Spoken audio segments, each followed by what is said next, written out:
बिल्कुल। क्या नाम बताया? संजय जी। संजय मटवार, संजय मटवार। सबसे पहले योगेश सर को को होस्ट।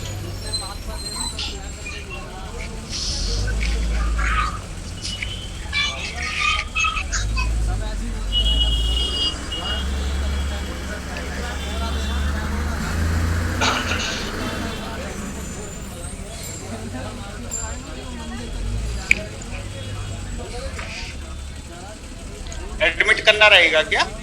हाँ, बच्चे जो नए आएंगे ना, एडमिट करने के लिए ऑप्शन आएगा स्क्रीन पे, उनको एडमिट कर लेना, वो बच्चे क्लास ज्वाइन कर जाएंगे। संजय ठीक जी, है। मैं आपको होस्ट बना दिया हूँ, अब आप लोग क्लास को कंटिन्यू करें। योगेश सर, आप कंटिन्यू कर सकते हैं, कोई दिक्कत नहीं है। जी सर, जी सर। जी। इसमें किसी का वॉइस यदि आता है, किसी का माइक खुला रह जाता है, तो उसको हम लोग को म्यूट भी करना पड़ता है समय से पहले। तो संजय जी, आप कर लेंगे नोट से? जी सर। जी, थैंक यू आपको। ठीक है विजय सर, निकलता हूँ जी मैं। जी जी। जी बिल्कुल। चाय मूर्ते ते परिकल्पिता शशभ्रतो वर्त्मा पुनर्जन्मना मात्मेत्यात्मविदां क्रतुश्च यजतां भरतामर ज्योतिषां लोकानां प्रलयोदिस्थिति विभुश्चानेकदा यश्रुतौ वाचं न सददात्मनै किरणशैलोक्यदीपो रविः वन्दे वन्दारु वन्दारु कृष्णनन्दनं मन्दानन्द सन्दोहबन्धुरं सिन्दूराननं वन्दे मातरम्। तो आज जो हमारा विषय है, सभी को मेरी आवाज आ रही है कि नहीं? जी सर, आ रही है। हाँ जी। तो आज जो हमारा विषय है वो है ग्रहों का षडबल विचार। देखो, जैसा कि हम सब जानते हैं कि यदि हमें कोई शक्ति की आवश्यकता होती है प्रत्येक मनुष्य के अंदर, यदि शक्ति नहीं है तो वो मनुष्य कुछ भी नहीं कर सकता है। अब जैसे 20 किलो वजन है, उसको उठाने के लिए उसमें जब उस वजन में ही जब 20 किलो का भार है, तो हमारे शरीर में भी कुछ वजन होना चाहिए, तो उसको हम उठा सकें उस वजन को। तो हमें इसके लिए आवश्यकता है किसकी? बल की। तो कि हम उस 20 किलो वजन को आसानी से उठा सकें। तो उसी प्रकार से ग्रहों में भी 6 प्रकार के बल होते हैं, उनका विचार किया गया है। तो अब सबसे पहले जिज्ञासा ये होती है कि वो 6 प्रकार के जो बल हैं वो हैं कौन कौन से। तो हमको वो 6 बलों को देखना है। तो वो 6 बल हमारे आचार्य बरामेर जी ने लघु जातक ग्रंथ एवं बृहद जातक ग्रंथ में बताए गए हैं। तो उनके विषय में हम देखते हैं। तो उसको कहते हैं ग्रहाणाम षडबल विचारः। तो ग्रहों का वो 6 बल है कौन कौन से, तो उनके विषय में जानने के लिए तो हमको सर्वप्रथम आवश्यकता होती है, उस बल का नाम है स्थान बल। कौन सा बल? स्थान बल। तो ये बल सूर्य आदि ग्रहों के होते हैं। इनके सूर्य के, चंद्र के, मंगल के, बुध के, गुरु के, शुक्र के, शनि के। ठीक है। तो सूर्यादि ग्रहों के ये बल होते हैं। कितने बल? 6 बल। तो जिनके विषय में हम जानकारी प्राप्त करेंगे। तो सबसे पहले जो बल होता है वो होता है स्थान बल।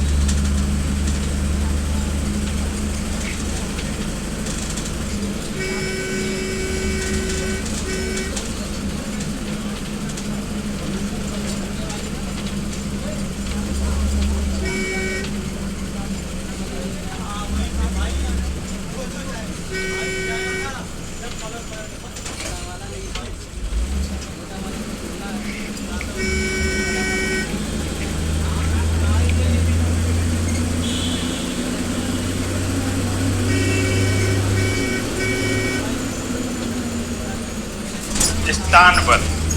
पहले नंबर का जो बल है वो होता है स्थान बल।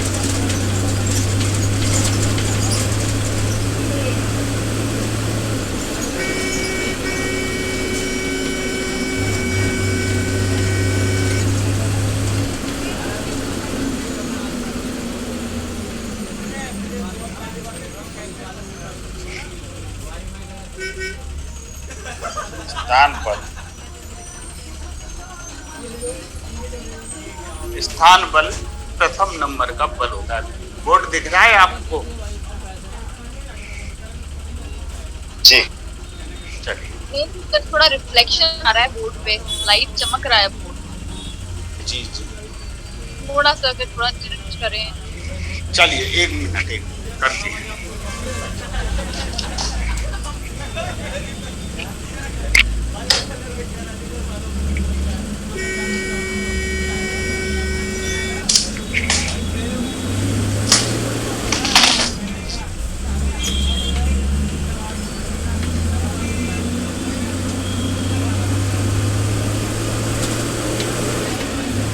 अब तो चमक नहीं आ रही है ना? हाँ बेटर है, पहले से बेटर है। बेहतर। हाँ ठीक है, तो ये होता है स्थान बल। अब हमको ये देखना है कि इस स्थान बल में होता क्या है। अब स्थान बल तो अपन समझ ही रहे हैं कि ग्रह अपनी स्थान में हो, ठीक है, तो वो क्या कहलाएगा? स्थान बल कहलाता है। तो जैसे उसके उच्च राशि में ग्रह यदि अपने उच्च राशि में हो, अपने मित्र की राशि में हो, मित्र की राशि में, मूल त्रिकोण में, या मित्र के घर में हो, मूल त्रिकोण में हो, स्वनवमांश में हो, रेशकाण में हो, वह ग्रह क्या कहलाता है? स्थान बली कहलाता है। कि जो ग्रह उच्च का हो, स्वग्रही हो, मित्र ग्रही हो, मूल त्रिकोण राशि में हो, स्वनवमांश स्थित रेशकाण में, स्वनवमांश में स्थित हो अथवा रेशकाण में स्थित होता है, तो वह क्या कहलाता है? स्थान बली कहलाता है। अब जैसे कि उच्च क्या है? अब उच्च आप सभी जानते होंगे, पिछली कक्षाओं में आपने अध्ययन किया होगा। जैसे सूर्य मेष राशि में उच्च का होता है। सूर्य किस राशि में उच्च का होता है? मेष राशि में। और जो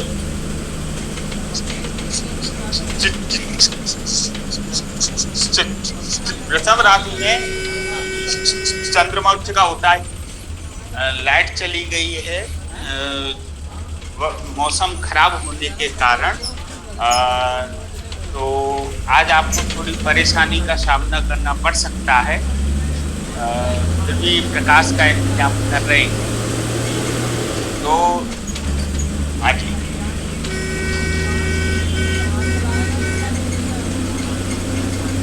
मंगल मकर राशि में उच्च का होता है। बुध की कन्या राशि में उच्च का होता है। बुध गुरु कर्क राशि में उच्च का होता है। शुक्र की मीन राशि उच्च राशि होती है। शनि की तुला राशि उच्च राशि होती है। वहां पर आचार्य बरामिर कहती हैं कि अज वृष मृग अंगना कुलीरा दस वड जौच दिवाकर आदि दूंगा 10 सिख मनयोग तिथि इंद्रियाम खेस्ती नवक विंशति व्यस्त त्यस्त नीचा। अर्थात सूर्य की उच्च राशि। तो सूर्य की उच्च राशि क्या होती है? मेष राशि में सूर्य उच्च का होता है। चंद्रमा वृषभ राशि में उच्च का होता है। मंगल मकर राशि में उच्च का होता है। मंगल ग्रह है वो मकर राशि में उच्च का होता है। बुध जो है कन्या राशि में उच्च का होता है। गुरु कर्क राशि में उच्च का होता है। शुक्र जो है वो मीन राशि में उच्च का होता है, मीन। और जो शनि है, शनि किस राशि में उच्च का होगा? तुला राशि में शनि उच्च का हो जाएगा। और इसी से सातवीं जो राशि होती है इन राशियों से, उसमें वो ग्रह क्या कहलाता है? नीच कहलाता है। जैसे सूर्य मेष राशि में उच्च है तो नीच कौन सी हो जाएगी? तुला राशि। चंद्रमा यदि वृषभ राशि में उच्च का है तो वृश्चिक राशि में जो चंद्रमा बैठेगा तो वो क्या हो जाएगा? नीच का हो जाएगा जन्म पंक्ति में। मंगल यदि मकर राशि में उच्च का होता है तो कर्क राशि में मंगल नीच हो जाता है। बुध यदि कन्या राशि में उच्च का है तो उसकी जो सातवीं राशि होगी वो मीन राशि होगी। तो वहां पे जो बुध बैठता है यदि जन्म पत्रिका में या नवमांश में या दृष्टकांड में किसी में भी, तो बुध क्या है? यदि मीन राशि में बैठ गया तो वो नीच कहलाएगा। गुरु कर्क राशि में उच्च का है तो मकर राशि में उसकी नीच राशि होती है। शुक्र मीन राशि उच्च है तो कन्या राशि नीच राशि कहलाती है। शनि तुला राशि में उच्च है तो मेष राशि में शनि क्या हो जाता है? नीच हो जाता है। अब इनके अंश भी बताए। अंश कितने बताए? 10, 3, 28, 10, 3, 28, 15, 5, 27, 20। ये डिग्री के हिसाब से जो ग्रह के जब अंश होते हैं उसमें वो ग्रह क्या हो जाता है? नीच हो जाता है। तो स्थान बल में ये होता है उच्च। स्वग्रही क्या होता है? अब सबसे पहले अब हमको ये तो उच्च का हमने विचार किया। अब स्वग्रही क्या होगा? तो जो ग्रह जिस राशि का स्वामी है वो क्या कहलाता है? स्वग्रही कहलाता है। जो ग्रह जिस राशि का स्वामी होता है वो ग्रह क्या कहलाता है? स्वग्रही कहलाता है। इसलिए यदि आपको जैसे, वैसे तो आपको पता ही होगा कि जैसे मेष राशि का स्वामी मंगल होता है, वृषभ राशि का स्वामी शुक्र होता है, मिथुन राशि का स्वामी बुध होता है, और कर्क राशि का स्वामी चंद्रमा, सिंह राशि का स्वामी सूर्य, और कन्या राशि का स्वामी बुध है, तुला राशि का स्वामी शुक्र है, वृश्चिक राशि का स्वामी मंगल है, धनु राशि का स्वामी गुरु है, मकर राशि का स्वामी शनि है, कुंभ राशि का स्वामी शनि है, और मीन राशि का स्वामी है वो कौन है? तो इस प्रकार से 12 राशियों के स्वामी है। लेकिन इतनी यदि आपके याद नहीं हो तो उसके लिए एक फॉर्मूला है, तो आप उसको देखें वो फॉर्मूला क्या है। देखो अपने यहाँ तो इस प्रकार की जन्म पत्रिका बनाई जाती है।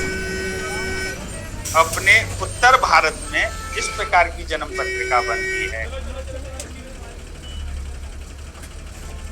इसी प्रकार की बनती है ना? रिप्लाई दीजिए। हाँ जी, हाँ जी। और इस स्थान को हम क्या कहते हैं? लग्न कहते हैं। इस वाले भागों को हम क्या कहते हैं? लग्न कहते हैं।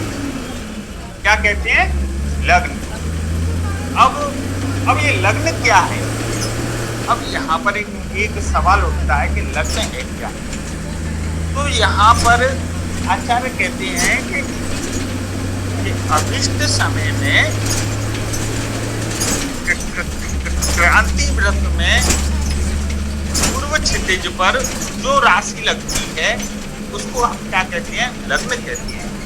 लगती ही लग्नम, अर्थात वो लगती है। अब वो लगती कहाँ पर है? तो इसलिए कहा है कि इष्टकाले पूर्व क्षितिजे क्रांति व्रते जो राशि लगती है एवं लग्नम। इष्टकाल में पूर्व क्षितिज क्रांति वृत्त में जो राशि लगती है उसको हम क्या कहते हैं? लग्न कहते हैं। तो ये स्थान क्या कहलाता है? लग्न। अब इस प्रकार से उत्तर भारत में कुंडली बनती है। कहाँ बनती है? उत्तर भारत में।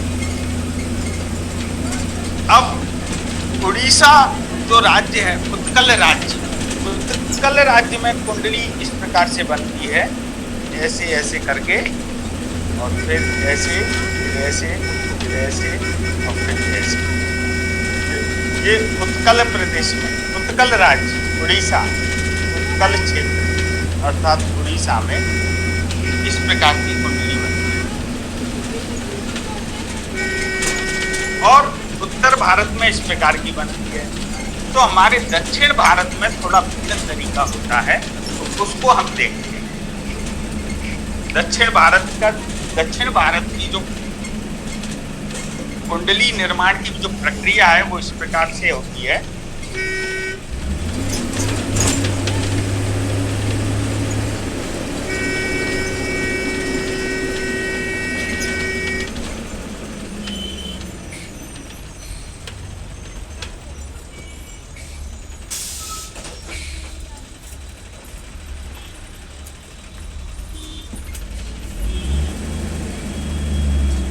इस प्रकार से दक्षिण भारत में कुंडली बनती है।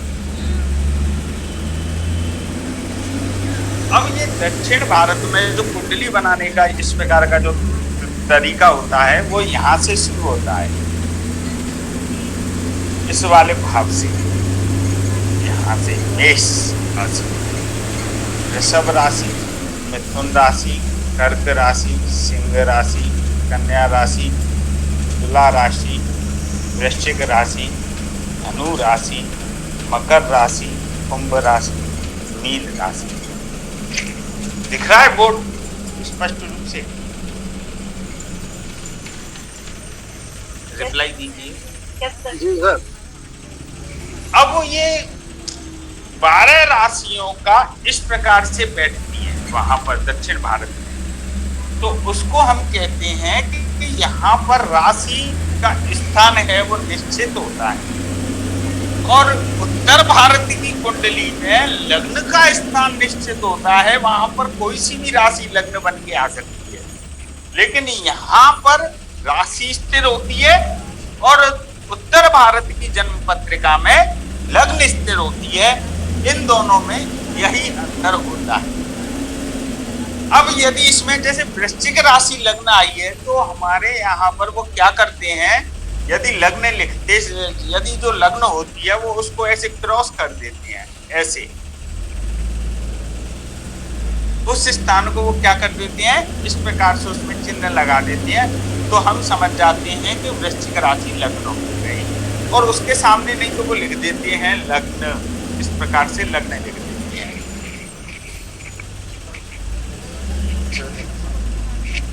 तो उस स्थान को क्या कहते हैं, लग्न कहते हैं वो लोग, लग्न। ये शुक्र है, तो उसको क्या कहते हैं, लग्न कहते हैं। अब यहां पर समझ गए कि लग्न लिखते कैसे हैं, वो इस प्रकार से लग्न लिख देते हैं जो लग्न राशि आती है। अब हम क्या करेंगे, राशियों के स्वामी देखेंगे। इसमें बताया ना कि स्वग्रही हो, तो स्वग्रही का मतलब होता है कि ग्रह अपनी राशि में स्थित हो। तो उसको देखने के लिए हम क्या करेंगे कि एक हमारे पास सूत्र है कि गुम हो गया सुबु, गुम हो गया सुबु, गुम गुम सुबु, गुम सुबु, गुम सुबु ऊपर लिखा हमने इस प्रकार से, और गुम सुबु हम क्या करेंगे, नीचे लिख लेंगे, गुम सुबु,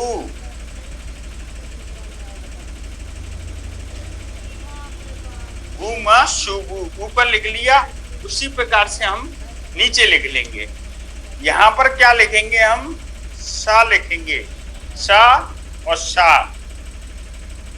और यहां क्या लिखेंगे? चा। और यहां क्या लिखेंगे? सू। कि गुम हो गया शूबू, गुम हो गया शूबू। शश ने ढूंढा, किसने ढूंढा?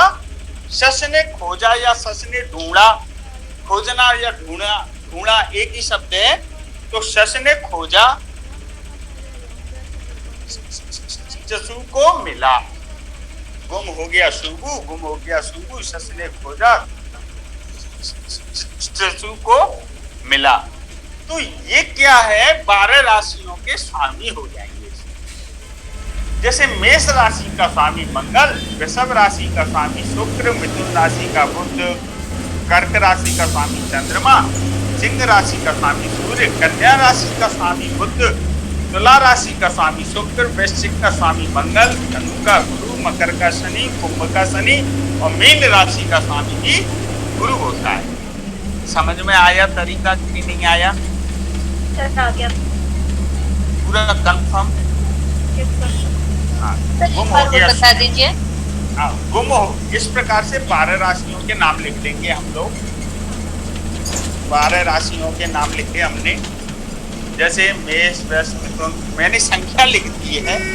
आप चाहे तो नाम भी लिख सकते हैं और संख्या भी लिख सकते हैं, जैसे आपको सुविधा लगे उस हिसाब से आप लिख सकते हैं।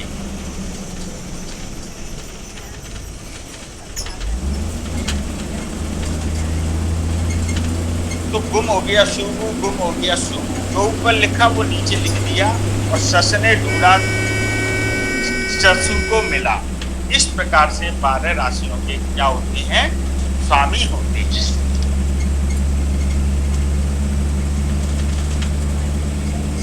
आ गया समझ में? जी जी। ठीक, चलिए आगे बढ़ते हैं। अब बात करते हैं वो मित्र ग्रही।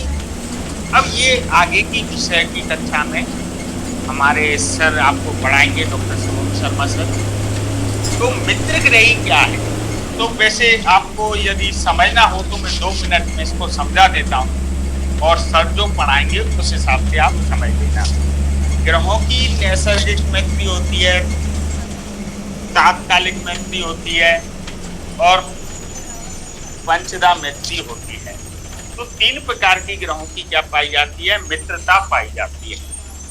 तो नैसर्गिक मित्रता होती है वो हमारे आचार्य वराहमिहिर ने बृहज्जातक ग्रंथ में प्रतिपादित किया है कि शत्रु मंद सितो समस्त ससिजो मित्राणि शेषारवि। इस प्रकार से वहां पर ये ग्रंथ बृहज्जातक ग्रंथ में आचार्य वराहमिहिर ने लिखा है।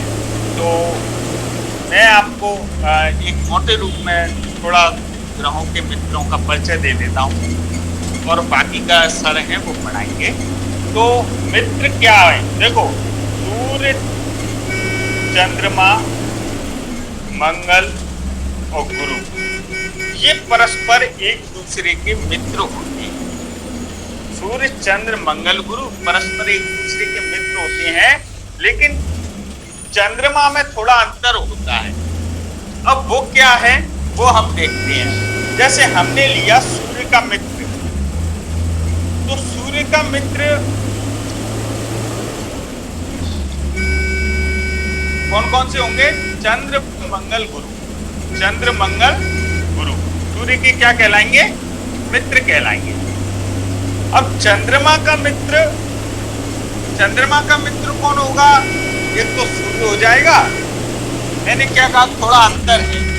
तो वो अंतर क्या है कि चंद्रमा का जो पुत्र है वो है बुध ग्रह। कौन? बुध ग्रह। चंद्रमा का पुत्र कौन है? बुध ग्रह। तो सूर्य और बुध चंद्रमा के क्या हो जाते हैं? मित्र हो जाते हैं। मंगल, मंगल का मित्र कौन होगा? तो हम कहेंगे सूर्य, चंद्र, गुरु। सूर्य, चंद्र, गुरु। और उसके बाद बुध का मित्र कौन होगा? बुध को छोड़ दीजिए अभी। गुरु की बात कर लेते हैं। गुरु का मित्र कौन होगा? तो गुरु का मित्र होगा सूर्य, चंद्रमा और मंगल।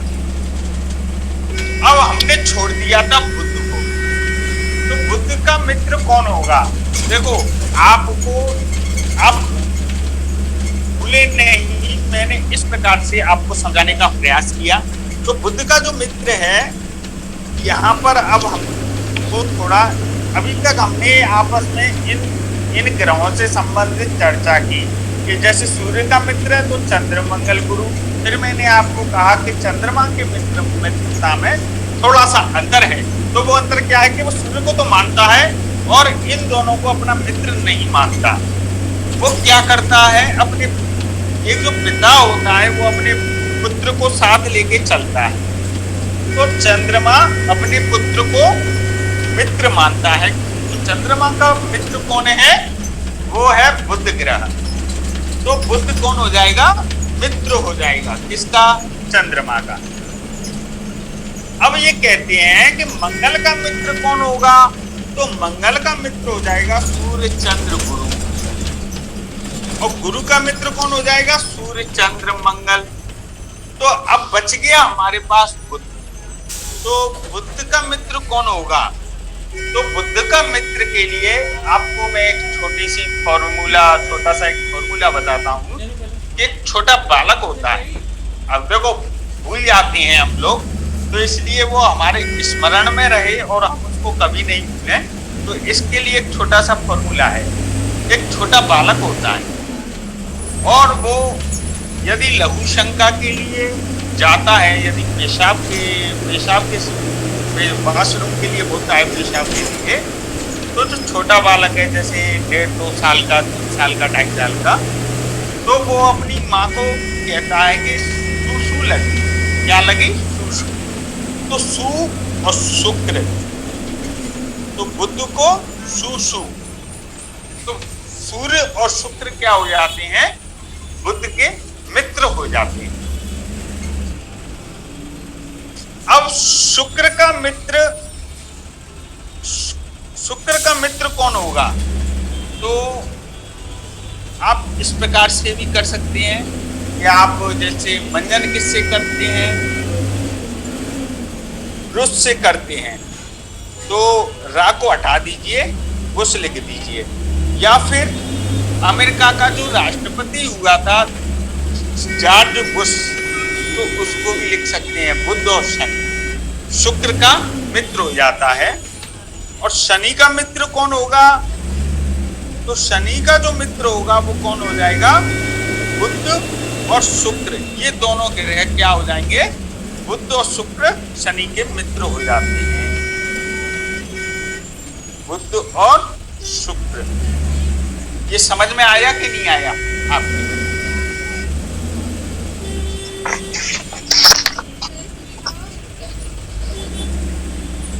बताइए।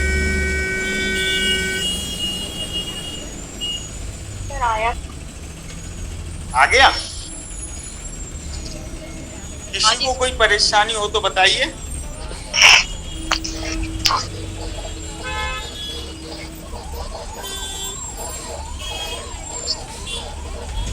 सर शनि का सूर्य भी सूर्य शत्रु माना जाता है। बिल्कुल। ये आपको सारी जानकारी आगे की कक्षा में शुभम शर्मा सर बताएंगे। वो आपको पूरा पंचदा मैत्री, नैसर्गिक मैत्री और तात्कालिक मैत्री, इनके बारे में अच्छे से समझाएंगे। ठीक है। तो ग्रहों का ये होता है मित्र ग्रही। तो यदि ग्रह उच्च का हो, मित्र ग्रही हो और मूल त्रिकोण राशि का हो। अब मूल त्रिकोण क्या होता है? तो मूल त्रिकोण के लिए वैसे आपने पहले पढ़ चुके हैं सभी, फिर भी मैं आपको एक बार इन सारी चीजों को इसलिए बता रहा हूँ क्योंकि ये हमारा बेसिक है। और यदि ये हमारा क्लियर नहीं है तो हम कुंडली में फलादेश नहीं निकाल पाएंगे, क्योंकि पूरा फलादेश यदि ग्रह उच्च का हो, स्वक्षेत्र का हो या मूल त्रिकोण राशि का हो, तो उसी से ग्रहों का फल निकलता है। एक हमारे षट पंचाशिका ग्रंथ आचार्य पृथ्वीयश के द्वारा, जो ब्राह्मण के पुत्र हैं पृथ्वीयश, उन्होंने लिखा है, तो उसमें एक श्लोक है, यो यो भावस्थानी दृष्टि युद्धोवा। तो ये जो श्लोक के अनुसार जब यदि हम करते हैं कि जो भाव यदि शुभ ग्रह से युक्त है तो शुभ फल प्राप्त होगा, या शुभ ग्रहों से देखा जा रहा है तो जो भी शुभ फल प्राप्त होगा। तो इस प्रकार से यदि मूल त्रिकोण की राशि में है ग्रह, या मित्र ग्रह की राशि में है, या स्वग्रही है, या उच्च है, तो इनके अलग अलग फल होते हैं। जैसे यदि कोई ग्रह कुंडली में उच्च का है तो वह जिस भाव का मालिक है उस भाव के लिए 100% फल देता है।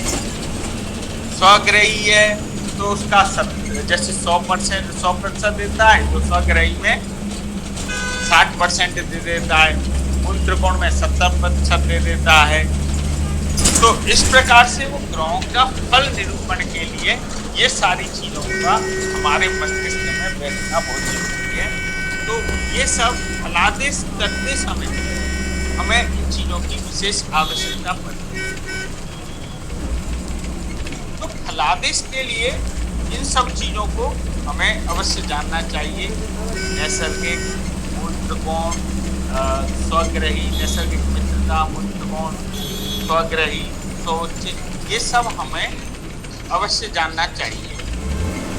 तो इसलिए ये अब बताते हैं मूल त्रिकोण के लिए। हम थोड़ा एक लाइन में इसको और देख लेते हैं। मूल त्रिकोण के लिए ये कहते हैं कि प्रथम षष्ठ यांग तौली, सिंगो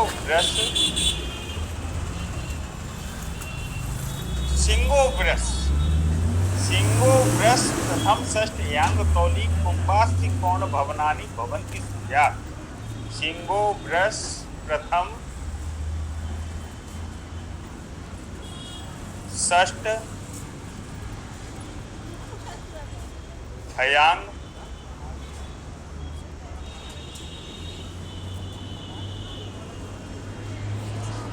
तौली कुंभास्त्रिकोण भवनानि भवन्ति सूर्यात्। कुंभास्त्रिकोण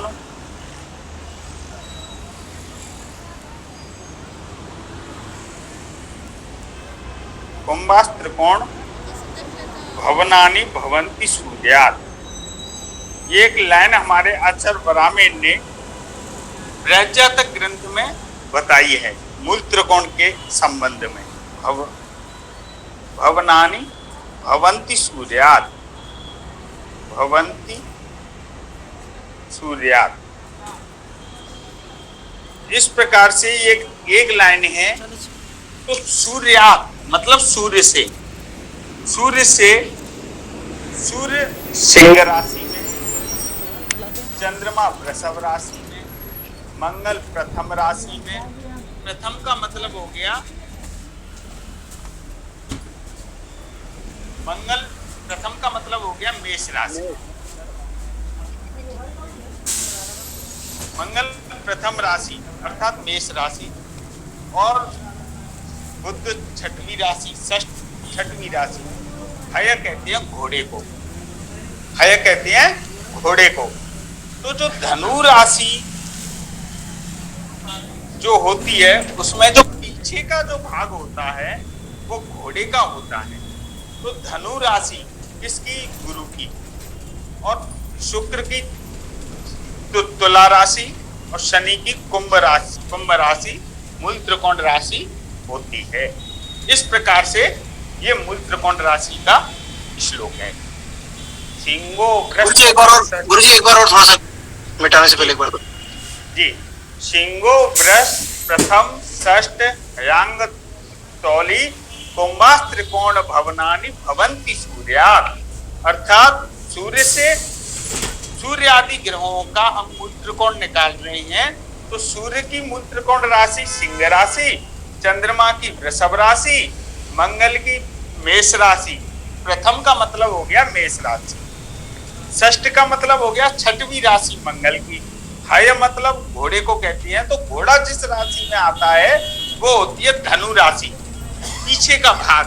धनु राशि का जो आपने राशियों का स्वरूप पढ़ा था, राशियों का स्वरूप पढ़ा था आगे पूर्व की कक्षाओं में, मत्स्य घटी में तुनम सकदम सवीणम चापी नरोवस्य जगनो मकरो मृगास्य तौली सस्य देना पिलवागा च कन्या शेषा स्वनाम सदसा कचराश्च सर्वे। तो हय कहते हैं घोड़े को। तो घोड़े का जो भाग है पीछे का वो किस राशि में आता है? धनु राशि में। तौली का मतलब हो गया, ये गुरु की हो गई धनु राशि, मूल त्रिकोण राशि, शुक्र की तुला राशि और शनि की कुंभ राशि मूल त्रिकोण राशि होती है। इस प्रकार से ये मूल त्रिकोण का श्लोक होता है।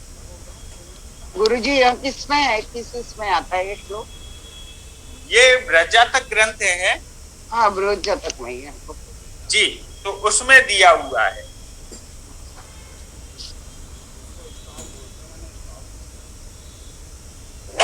चलिए आगे बढ़ते हैं। तो स्थान बल समझ गए कि जो ग्रह उच्च का हो, स्वग्रही हो, मित्र ग्रही हो, मूल त्रिकोण की राशि में हो, स्व नवमांश में हो अथवा स्व दृष्कांड में हो, तो वह ग्रह क्या हो जाता है? स्थान बली कहलाता है।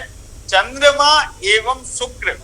अब इसमें स्थान बल में थोड़ा सा और देखें कि चंद्रमा एवं जो शुक्र हैं वो सम राशि में, सम राशि क्या होती है? 2, 4, 6, 8, 10, 12 राशि सम राशि कहलाती है। तो 2, 4, 6, 8, 10 जो 2, 4, 6, 8, 10, 12 राशि हैं वो सम राशि कहलाती हैं, और विषम राशि होती है 1, 3, 5, 7, 9, 11। तो वो क्या है? विषम राशि। तो चंद्रमा और शुक्र दोनों स्त्री ग्रह होने के कारण सम राशि में, और अन्य जो ग्रह हैं वो विषम राशि में कैसे होते हैं? बलवान होते हैं। तो अब हमको ये एक चंद्रमा और शुक्र किस प्रकार के ग्रह होते हैं? स्त्री ग्रह। तो स्त्री ग्रह राशि होती है वो सम राशि होती है, और पुरुष ग्रह राशि होती है वो विषम राशि होती है। इस प्रकार से हम देख सकते हैं। अब ये हो गया स्थान बल। अब स्थान बल के बाद में आता है दिग्बल। दिग्बल क्या होता है? दिग मतलब होता है दिशा, दिशा। तो इसको दिग्बल को समझते हैं। अब हम 8 बजे तक दिग्बल, दिग्बल को समझने के लिए हम एक कुंडली का साधन करते हैं, एक कुंडली का निर्माण करते हैं और उसके भाग कर लेते हैं। तो ये पूरब हो गया, ये पश्चिम हो गया, और ये हो गया उत्तर, और ये हो गया दक्षिण। तो पूरब, पश्चिम, उत्तर, दक्षिण, ये कुंडली का हमने 4 दिशाओं में विभाजन किया एक कुंडली का। तो अब हम देखें कि ये कहते हैं कि बुध गुरु लग्न में, तो बुध गुरु क्या कहां पर बलवान होते हैं? लग्न में। बुध गुरु लग्न में होते हैं। शुक्र और चंद्रमा चतुर्थ भाव में बलवान होते हैं, शुक्र और चंद्रमा। और शनि जो होता है वो पश्चिम दिशा में बलवान होता है, और सूर्य मंगल जो होते हैं वो दक्षिण दिशा में बलवान होते हैं। सूर्य और मंगल।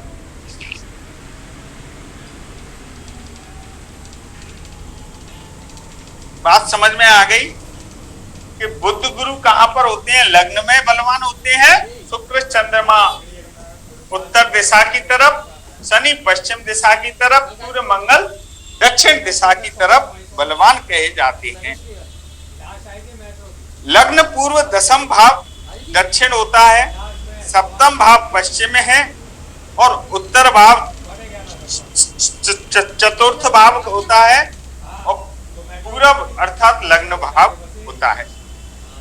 तो इस प्रकार से ग्रहों का ये हमें दिग्बल समझना चाहिए। ग्रहों का स्थान बल हुआ पहला, तो ये हो गया दिग्बल। ये क्या हो गया? दिग्बल।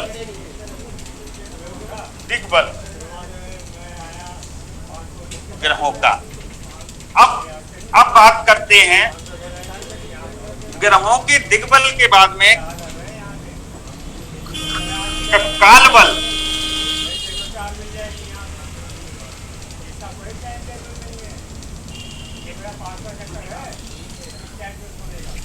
अब ये क्या होता है? तो कहते हैं कि रात्रि में जन्म होने पर चंद्रमा, यदि किसी बालक का रात्रि को जन्म हुआ है तो वहां पर चंद्रमा और शनि एवं मंगल दिन में जन्म होने पर, और शुक्र सूर्य एवं गुरु क्या होते हैं? कालबली होते हैं।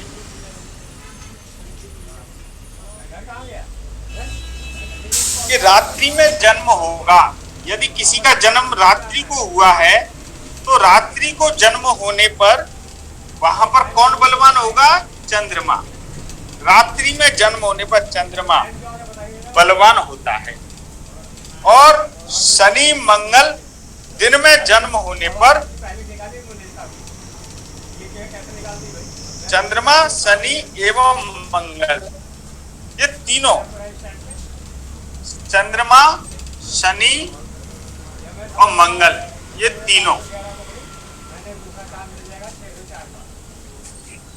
नहीं, रात्रि में यदि जन्म है तो वहां पर चंद्रमा को ही बलवान कहा है। और शनि और मंगल दिन में जन्म होने पर, शनि मंगल कब? दिन में जन्म होने पर,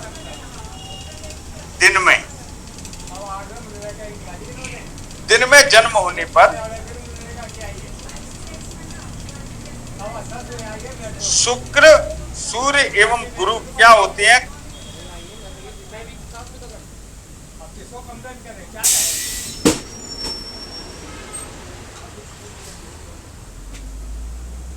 थोड़ा 1 मिनट रुकें।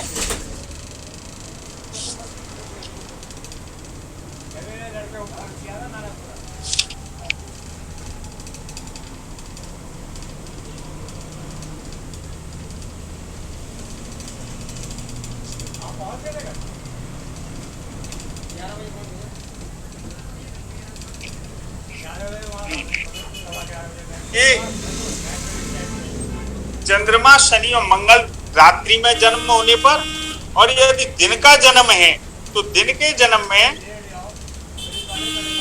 जन्म में कौन बली होते हैं? शुक्र सूर्य गुरु। शुक्र सूर्य गुरु, सूर्य शुक्र गुरु, ये क्या होते हैं? काल बली होते हैं।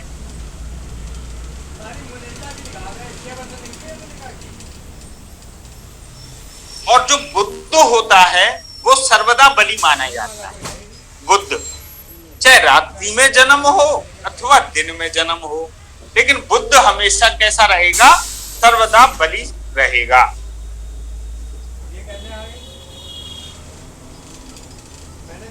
और सभी ग्रह अपने दिन में, अपने मास में, अपने वर्ष में, अपनी होरा में। अब जैसे होरा क्या चीज है? अब होरा के लिए बहुत सारी चीजें हैं। होरा घंटे के लिए प्रयुक्त किया जाता है, होरा लग्न के लिए भी प्रयुक्त किया जाता है। प्रयोग में होरा को लग्न भी कहते हैं, घंटा भी कहते हैं समय के लिए, और राशि के आधे भाग को भी होरा कहते हैं। राश्यार्धम होरा। तो ये होरा क्या चीज है? अब जैसे आज क्या वार है? मंगलवार। आज जैसे शनिवार है तो सूर्योदय से 1 घंटे तक जो होरा रहेगी वो शनि की रहेगी।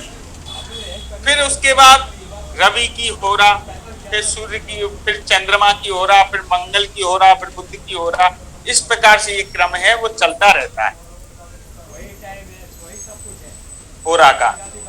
तो सूर्योदय से 1 घंटे तक जो बार होता है उसी की होरा शुभ मानी गई है, उस ग्रह की होरा होती है और वो ग्रह उस समय बलवान माना जाता है। तो जैसे हम किसी को रत्न पहनाते हैं या किसी की पूजा इत्यादि जप तप इत्यादि जो करते हैं, उसके जब ग्रह खराब होता है तो उसका उसी होरा में यदि हम उसका जप तप या उसको रत्न इत्यादि पहनाते हैं तो उसी समय वो उसके लिए कैसा होता है, शुभकारी होता है। तो इसलिए उसी की होरा में ये विशेष लाभप्रद माना गया है। तो उसी समय हम ये सब उपयोग में करते हैं, क्रिया करते हैं। तो उसके होरा में ही यदि आप शुभ कर्म करते हैं उस व्यक्ति का, जैसे शनि खराब है तो जैसे उसको नीलम रत्न पहनाना है, शनि का जो रत्न बताया है वो नीलम बताया है, या शनि का जप इत्यादि कुछ हम ब्राह्मण यदि करता है उसका संकल्प लेकर के, तो उसको यदि शनि की होरा में ही करवा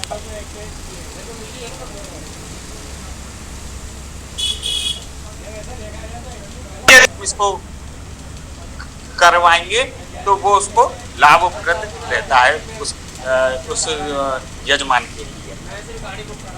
ठीक है, तो ये बताया है कालबल।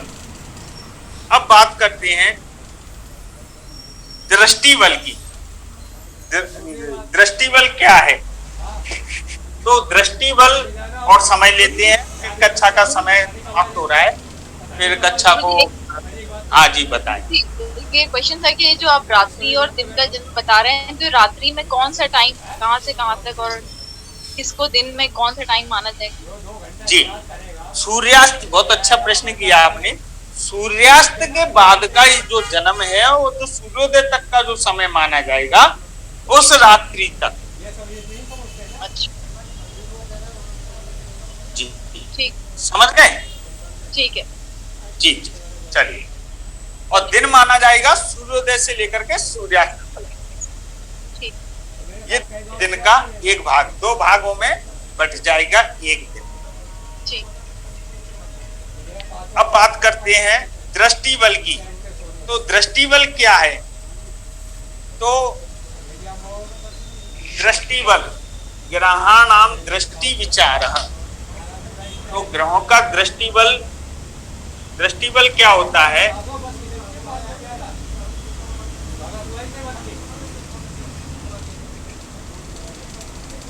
यहाँ बताया है कि पश्यन्ति सप्तमं सर्वे शनि जीव कुजा पुनः विशेषस्य त्रिदृष्टिकोण चतुरस्र माना। कि पश्यन्ति सप्तमं सर्वे मतलब जो सभी ग्रह होते हैं वो अपने स्थान से, अर्थात कुंडली में जिस भाव में बैठे हैं उस स्थान से 7वें स्थान को पूर्ण दृष्टि से देखते हैं। अर्थात जैसे शनि यहाँ बैठ गया, मान के चलिए यहाँ पर शनि बैठ गया कुंडली में, तो ये शनि सप्तम स्थान को, तो इसका सप्तम स्थान कौन सा होगा? तो उसी स्थान से गिनते हैं पहला, अर्थात शनि जिस भाव में बैठा है उसी स्थान से हम गिनेंगे।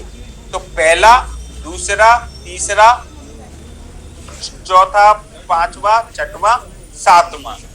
तो 7वां स्थान होगा वो ये वाला स्थान होगा, अर्थात इस स्थान को शनि पूर्ण दृष्टि से देखेगा। यदि यहाँ पर सूर्य बैठ गया मान के चलिए, तो सूर्य भी अपने स्थान से 7वें स्थान को पूर्ण दृष्टि से देखेगा। तो 1, 2, 3, 4, 5, 6, 7 अर्थात इस वाले स्थान को देखेगा सूर्य। कहने का मतलब ये है कि जो ग्रह जहां बैठा है उस स्थान से वो 7वें स्थान को पूर्ण दृष्टि से देखता है, चाहे वो सूर्य हो या चंद्रमा हो या मंगल हो या बुध हो या गुरु हो या शुक्र हो अथवा शनि हो। जो भी ग्रह है वो अपने स्थान से 7वें स्थान को पूर्ण दृष्टि से देखता है। बात क्लियर हुई? जी सर। हाँ, अब लेकिन यहाँ पर कहते हैं कि विशेष विशेष विशिष्ट दृष्टिकोण चतुरष्ट माना, अर्थात 3 ग्रह ऐसे ग्रह होते हैं जिनकी विशेष दृष्टि होती है। अब 3 ग्रह कौन कौन से जिनकी विशेष दृष्टि बता दी इन्होंने, तो उसमें बताया शनि जीव मंगल, शनि जीव मंगल, अर्थात शनि गुरु, शनि गुरु और मंगल, ये किस प्रकार के ग्रह हुए? विशेष दृष्टि वाले 3 ग्रह हो गए। ये कैसे ग्रह हो गए? विशेष दृष्टि वाले 3 ग्रह। कौन कौन से? शनि गुरु मंगल। तो शनि जो देखता है वो देखता है तीसरे स्थान को और 10वें स्थान को विशेष दृष्टि से। 7वें को तो वो देखेगा ही, लेकिन 7 में 3 10 स्थान को भी देखेगा। और जो गुरु होगा वो गुरु कौन कौन से स्थान को देखेगा? 5 को और 9 को गुरु देखता है। और जो मंगल होता है, मंगल देखता है वो 4थे स्थान को और 8वें स्थान को। और 7वें को तो सभी देखते हैं, शनि भी देखता है, गुरु भी देखता है, मंगल भी देखता है। तो 7 7 7। और जो चंद्रमा है, बुध है, शुक्र है और सूर्य है, तो ये क्या करते हैं? जिस स्थान पर हैं उस स्थान से 7वें स्थान को पूर्ण दृष्टि से देखते हैं। सभी ग्रह 7वें स्थान को, शनि भी देखेगा, गुरु भी देखेगा, मंगल भी देखेगा। कौन से स्थान को? 7वें को। लेकिन शनि, गुरु और मंगल ये क्या करेंगे? विशेष दृष्टि से देखते हैं। तो विशेष दृष्टि से जैसे शनि जहां बैठा है उस स्थान से तीसरे स्थान को, 10वें स्थान को और 7वें स्थान को भी देखेगा। गुरु है, जिस स्थान पर बैठा है कुंडली में उससे 5वें स्थान को, 9वें स्थान को, 7वें स्थान को देखेगा। मंगल बैठा हुआ है जिस स्थान पर, वहां से 4था, 8वां और 7वां स्थान को पूर्ण दृष्टि से देखता है। इस प्रकार से आज हमने 3 ग्रहों का स्थान बल, दिग्बल, काल बल और दृष्टि बल जाना। आज और हमारे 2 बल और बच गए, उनको हम कल अगली कक्षा में देखेंगे। तो आज की अभी जो कक्षा है वो शुभम शर्मा सर लेंगे आपकी क्लास को, तो आप उनके पास पढ़िए। तो ये आप सभी के लिए मंगल की कामना करते हुए भगवान आशुतोष महाकाल के श्री चरणों में प्रणाम निवेदित करते हुए अवंतिकायां वेतावतार मुक्ति प्रदाना यच सज्जनानाम अकाल मृत्यु हो परिरक्षणार्थम वंदे महाकाल महासुरेश। आप सभी का मंगल हो। धन्यवाद सर। धन्यवाद सर। धन्यवाद सर।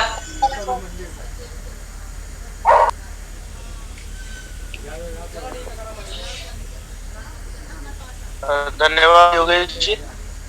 तो चर्चा अभी जो कक्षा में चल रही थी षटबल के छठ का ग्रह किस स्थान पर बैठा हुआ है उससे उस बल का निर्धारण हो रहा है। यहाँ पर आप स्थान शब्द को किस रूप में समझ पाए? स्थान का अर्थ राशि है या भाव है? स्थान का अर्थ भाव होगा। भाव जी जी। स्थान शब्द का अर्थ यहाँ हम आप लोगों ने उच्च नीच राशियां ये भाव की हैं। किसी भाव के साथ उच्च नीच राशि का संबंध है क्या स्थायी रूप से बंधा हुआ? राशि शब्द का प्रयोग हो रहा है, तो हम स्थान वाली कब कह रहे हैं कि वो उच्च राशि में हो, स्वराशि में हो, इस प्रकार की बात कहीं ना कहीं आई ना चर्चा में। भावों का जो संबंध था वो आपको किसी दूसरे बल में मिला है। यहाँ योगेश जी ने बना करके पूरा चित्र बना करके बताया हुआ था। कुंडली में भावों को वहाँ वो देखा है 4 हाँ, दृष्टि बात करते हैं वहाँ भाव को लेकर के आए हैं, लेकिन जो स्थान बल था कहीं ना कहीं उसका संबंध राशि से है। भाई किस स्थान का आश्रय ग्रह ले रहा है, वहां उसको बल मिल रहा है या नहीं मिल रहा है। अगर उच्च राशि है तो बली होगा, अगर नीच राशि में तो निर्बली होगा। तो इस प्रकार की जो चर्चा कुछ अलग से मुझे जोड़नी थी इसमें, तो रोका मैंने यहाँ पर इस विषय को। के अलावा कुछ और शब्द की बात आती है, हम जातक पारिजात से कहना स्वरूप उसकी चर्चा करते हुए आ रहे हैं। तो सोच सर आपका आवाज बराबर नहीं आ रहा। सर आपका आवाज बराबर नहीं आ रहा। हाँ सर, आवाज नहीं आ रही आपकी। हो सकता है कि ये जो समय मौसम का है, एक मिनट देखता हूँ दूसरे फोन से जुड़ के।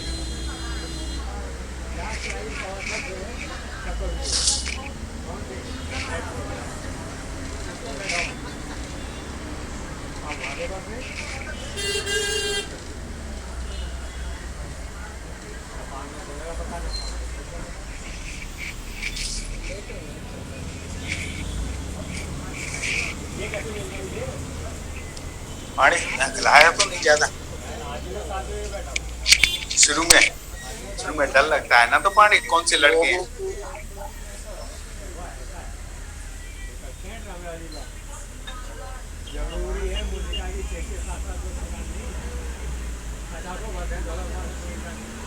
हाँ, अभी कौन सा आवाज आ रही है?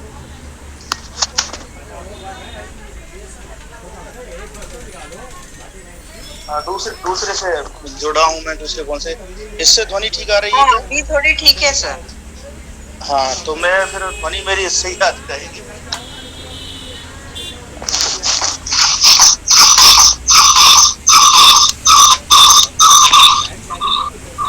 अलग ही आवाज है।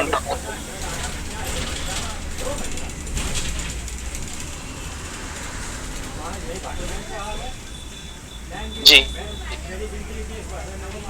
तो अभी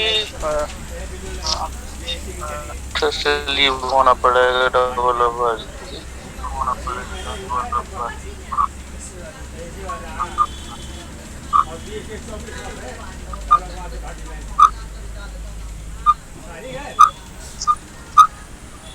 एक मिनट, इसमें चूंकि मुझे होस्ट बना दिया है तो मेरे इस फोन से बाहर होते ही सब हो जाएगा।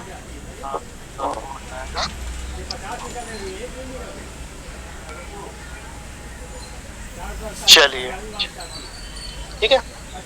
तो चर्चा हम जहाँ बात कर रहे थे स्थान बल को लेकर मैंने प्रश्न किया था, आपने उत्तर दिया हुआ था।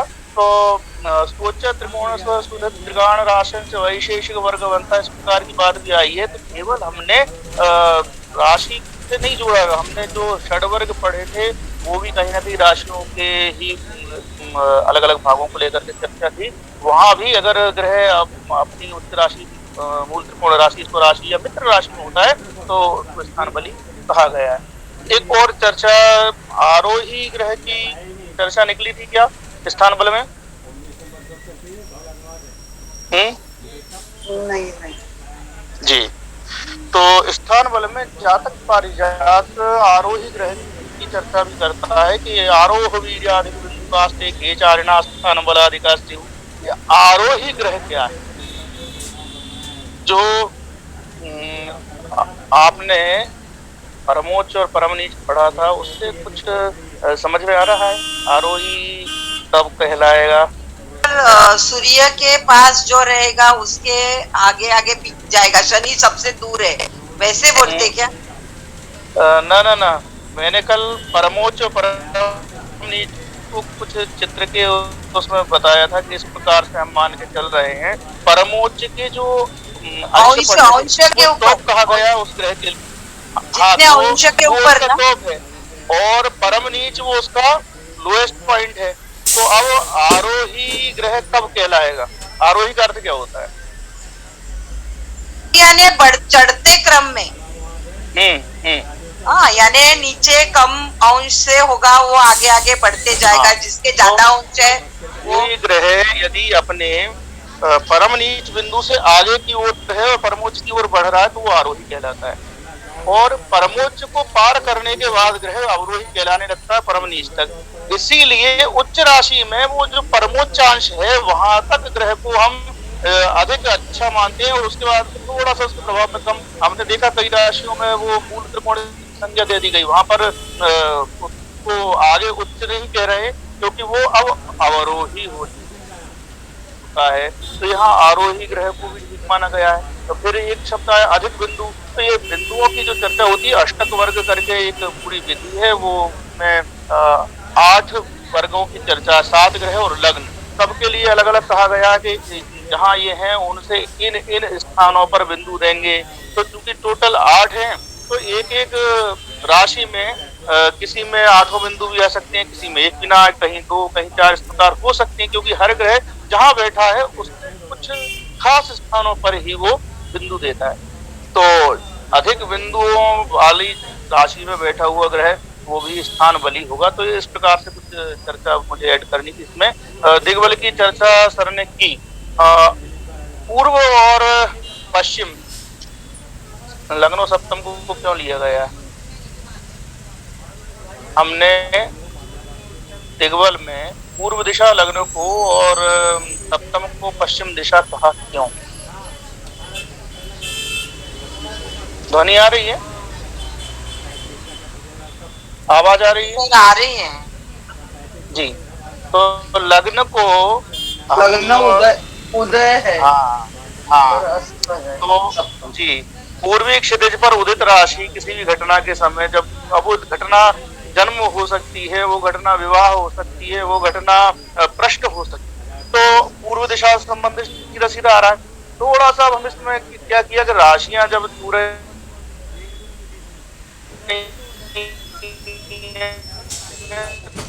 तो वो सर आपका आवाज नहीं हो रहा है। दक्षिण को लेते हुए नहीं जो आधार पर कहा। तो आज यहाँ पर वर्षा हो रही है, शायद उसका कारण हो। मैं दूसरे मोबाइल से जुड़ा हुआ हूँ, तो आज लग रहा है कि दिक्कत होगी। एक बार मैं निकल के देखता हूँ, तो फिर यदि कुछ होता है तो अपन कंटिन्यू करेंगे, नहीं तो क्या किया जा सकता है। ठीक हो रही ना, आवाज कुछ सुनाई नहीं दे रहा।